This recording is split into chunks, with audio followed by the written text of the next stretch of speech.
आइए आज चलते हैं किर्गिस्तान। किर्गिस्तान आधिकारिक तौर पर किर्गिज गणतंत्र मध्य एशिया में स्थित एक देश है। चारों तरफ जमीन और पहाड़ियों से घिरे इस देश की सीमा उत्तर में कजाकिस्तान, पश्चिम में उज्बेकिस्तान, दक्षिण पूर्व में ताजिकिस्तान और पूर्व में चीन से मिलती है। किर्गिज, जिससे देश का नाम पड़ा है, शब्द की उत्पत्ति मूलतः 40 लड़कियां या फिर 40 जनजातियां मानी जाती है, जो संभवतः महानायक मानस की ओर इंगित करती है, जिन्होंने किंवदंती के अनुसार खितान के खिलाफ 40 जनजातियों को एकजुट किया था। किर्गिस्तान के झंडे में सूर्य की 40 किरणें मानस के इन्हीं 40 जनजातियों का प्रतीक हैं। डेविड सी प्रथम किंग के अनुसार वर्तमान किर्गिस्तान में सीथियन शुरुआती निवासी थे। 1840 ईस्वी में उइगर खगनेट को हराने के बाद किर्गिज राज्य अपने सबसे बड़े विस्तार पर पहुंच गया। 10वीं शताब्दी से किर्गिज तियानसान रेंज तक पहुंच गया और लगभग 200 वर्षों तक इस क्षेत्र पर अपना प्रभुत्व बनाए रखा।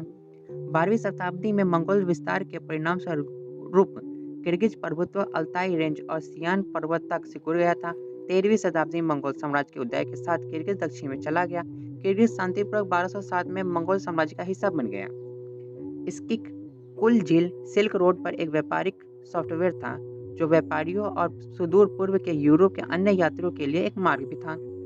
मंगोलाई द्वारा 17वीं शताब्दी में मंचूनियन किंग राजवंश द्वारा 18वीं शताब्दी के मध्य में और 19वीं शताब्दी के शुरुआती दिनों में कुकंद के उज्बेक खांगटे द्वारा किर्गिज जनजातियों को हटा दिया गया। किर्गिज गणराज्य का कुल क्षेत्रफल 1,98,500 वर्ग किलोमीटर है, जिसमें से 65% तयानिस्तान और पामीर के पर्वतीय क्षेत्र हैं। 1606 मीटर की ऊंचाई पर असमय कौल की खारी झील स्थित है, जो दुनिया में इस प्रकार की दूसरी सबसे बड़ी झील है। किर्गिजी भाषा इसके मानी गर्म झील है, क्योंकि इसमें बर्फाली इलाके में और इस ऊंचाई पर होने के बावजूद इस साल भर जमी नहीं रहती। इस नमकीन झील के इतर यह क्षेत्र अन्य मध्य एशियाई राष्ट्रों के प्रकार ही पूर्ण रूप से शुष्क जलवायु वाला है।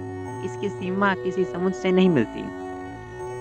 यहाँ स्वर्ण और अन्य बहुमूल्य खनिज सीमित मात्रा में प्रस्तुत हैं। पहाड़ों से घिरे इस देश में 8% क्षेत्र की कृषि योग्य है, जो नदियों के घाटियों में है। इन नदी घाटियों में से किर्गिजिया की 2 बड़ी नदी है, कार्गो नदी, जिसे काली नदी, और नारिन गुजरती है।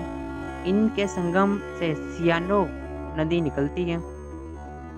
19वीं शताब्दी के उत्तरार्ध में किर्गिस्तान का पूर्वी भाग, जो मुख्य रूप से इसका कुल क्षेत्र है, जो ताराबाई की संधि के माध्यम से किंग चीन द्वारा रूसी साम्राज्य को सौंप दिया गया था, जिसे तब रूसी में किर्गिजिया के रूप में जाना जाता था, जो औपचारिक रूप से 1876 में साम्राज्य में शामिल किया गया था।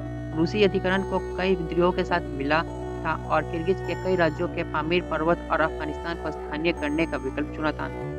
इसके अलावा मध्य एशिया में रूसी शासन के खिलाफ 1916 के विद्रोह के दमन के बाद में कई किर्गिज को चीन में स्थानांतरित कर दिया गया। चूंकि इस क्षेत्र में कई जातीय समूह और भी हैं, पड़ोसी राज्यों के बीच विभाजित थे। जब सीमाएं अधिक छिद्रपूर्ण हुई और कम नियमित थी, इसलिए पहाड़ों पर आगे और पीछे बढ़ना आम था।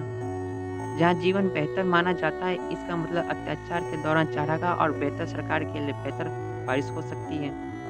सोवियत सत्ता शुरुआत में 1919 में इस क्षेत्र में स्थापित की गई और कारा किर्गिज ऑटोनोमस ओब्लास्ट रूसी के भीतर बनाया गया। 1920 के मध्य तक रूसियों ने उन्हें कागाजों से अलग करने के लिए, जो भी किर्गिस्तान के नाम से जाना जाता था, गणराज्य सोवियत संघ के एक घटक गणराज्य के रूप में स्थापित किया गया। किर्गिस्तान की जनसंख्या पिछले कुछ दशकों में 60 लाख के पहुंच चुकी है। किर्गिस्तान में इस्लाम धर्म मुख्य है, लेकिन संविधान धर्म की स्वतंत्रता गारंटी देता है। किर्गिस्तान इस्लाम के साथ एक बहुराष्ट्रीय और बहुधार्मिक क्षेत्र है। सुन्नी, शिया और अहमदिया सहित बौद्ध धर्म, ईसाई धर्म, रूसी रूढ़िवादी चर्च, रोमन कैथोलिक धर्म और 7वें दिन के एडवेंचर चर्च समेत यहूदी धर्म और अन्य सभी धर्म देश में उपस्थित है। किर्गिस्तान में सुन्नी इस्लाम मुख्य धर्म